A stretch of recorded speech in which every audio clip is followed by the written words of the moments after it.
Commerce Secretary Howard Lutnick highlighted by far the biggest need, the biggest advantage, the biggest benefit of President Trump's tariffs.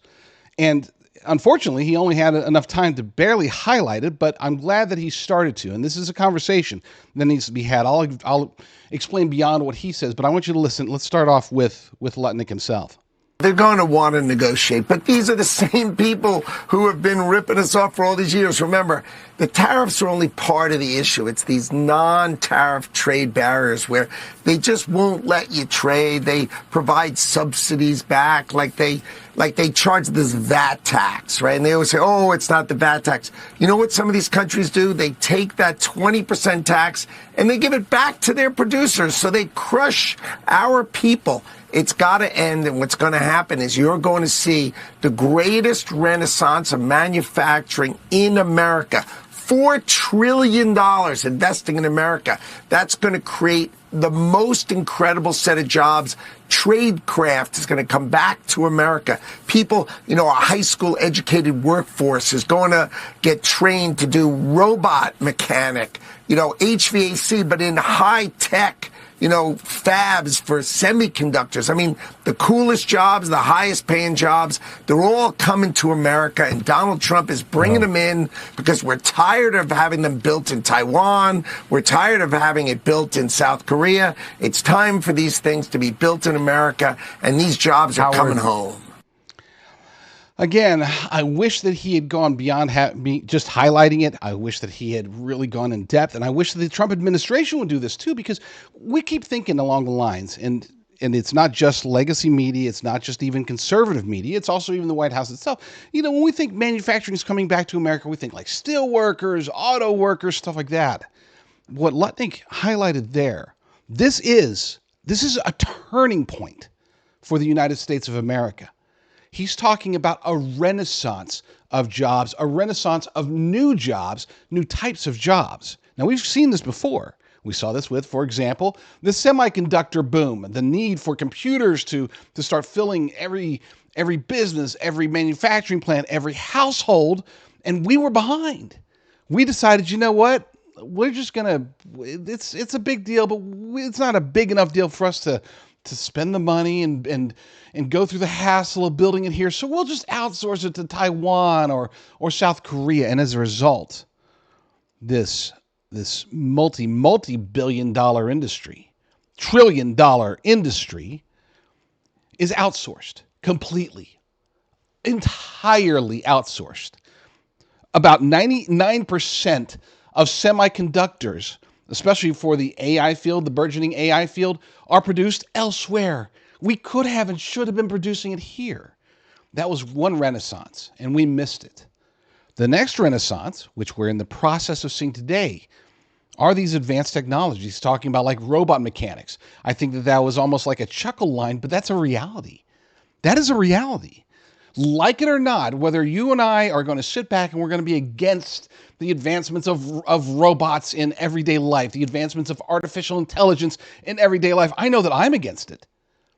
But me being against it or you being against it isn't going to stop it.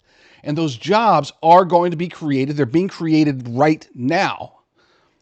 But they're not going to be created in the United States of America unless we force the issue, and the only way to force the issue is through President Trump's tariffs. We need innovation. We need investments from other countries into here, not the other way around. Okay? Not the other way around. We don't need to be sending our money and our everything overseas so that somebody else can have the job, so that somebody else can make the profits. We need to make the profits here in the United States of America. We need to get the jobs here in the United States of America. And I'm so glad that he highlighted that we're talking about even people with high school diplomas. Okay? Look, in the past, and not the distant past, we're talking about like the current day and not very far back. When we're thinking about manufacturing jobs, again, we're thinking about steel workers or dock workers or auto manufacturers, right? Well, today's kids that are playing Monster Hunter Wilds or any of the various games, those kids are not going to be your average automotive assembly line person. As a matter of fact, we're not going to need, here in 5 to 10 years, we're not going to need nearly as many of those. Even as the industry itself grows, It's becoming more and more and more and more automated. And as a result, we're going to need those kids that are playing those video games today on their phones, whatever. Those kids are going to be trained to either be dependent if we don't bring manufacturing back here in the United States of America, or leading the way if we do bring manufacturing of advanced technologies here to the United States of America. And that's only possible through President Trump's tariff plan. This is by far, it's not even close. This is by far the most important reason for the tariffs. And unfortunately, the White House has decided. They know this, by the way. It's not like I'm coming up with something new. They know this. But they also know that it's a hard sell. There's a learning curve there. It's hard to convince people that, hey, that 12-year-old here in a decade is going to be manufacturing some incredible stuff through advanced technologies, through, again, artificial intelligence and robotics and everything, all these scary new technologies that are coming, whether we want them or not. Well, that kid sitting there mastering a game at 12 is going to be behind a computer and manufacturing incredible technologies that can be used every day by everyday Americans. That's a decade away. And it's only possible if we bring all the manufacturing, as much of it as possible, back to the United States of America. I understand why the administration has not focused on this, because the immediate question is, great, that's a decade from now. What about today? What about, how am I going to pay for my higher priced whatever, eggs? Not that we're importing a bunch of eggs, but you get what I'm saying. The tariffs are going to affect me today and my family today. And I'm not trying to downplay that, but nobody's going to, if you start to try to pitch them on the benefits, the long-term benefits. And when I say benefits, let's call it what it is. The mitigation of an existential threat to the United States of America. That's how important it is for us to get ahead of this and to become the manufacturing hub rather than just the consumer hub. We missed the boat with semiconductors. We cannot miss the boat with these new advanced technologies that are burgeoning right now.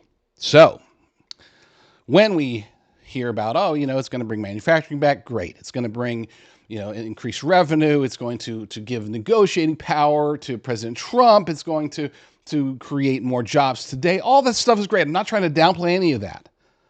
But if you want to know what the real benefit of the tariffs are going to be, you're going to have to wait 5 or 10 years. But when those benefits do come, Lord willing, we'll be able to look back and say, wow, praise God for Donald Trump. Praise God for those tariffs, because otherwise we'd be sunk. Protect your retirement, your life's savings with physical precious metals through an America First company. Go to jdrgold.com to learn more. jdrgold.com.